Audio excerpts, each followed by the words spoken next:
بسم اللہ الرحمن الرحیم۔ السلام علیکم ناظرین، چائنا نے ایک نئی تیز رفتار ٹرین کا تجربہ کیا ہے۔ یہ دنیا کی سب سے تیز رفتار ٹرین ہے اور اس نے تیز رفتاری کا ایک نیا ریکارڈ قائم کر دیا ہے۔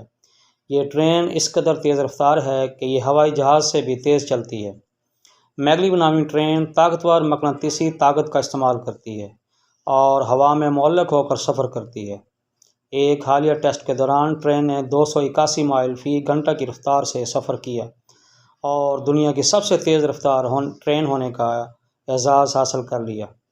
سائنسدانوں کو امید ہے کہ یہ ٹرین جلد ہی 621 مائل فی گھنٹہ کی رفتار حاصل کر لے گی، جو کہ مسافر طیارے کی رفتار سے زیادہ ہوتی ہے۔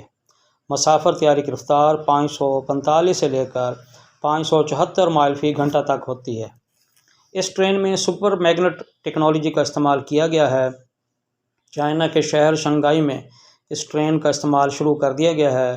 یہ ٹرین پوڈونگ ایئرپورٹ کو شہر کے مرکز میں واقع لونگ یانگ روڈ اسٹیشن سے جوڑتی ہے، جو کہ 19 مائل کا فاصلہ بنتا ہے اور یہ فاصلہ تقریباً 7 منٹ میں طے ہو جاتا ہے۔ ویڈیو پسند آنے پر چینل کو سبسکرائب کیجیے، ویڈیو کو لائک کیجیے۔ شکریہ۔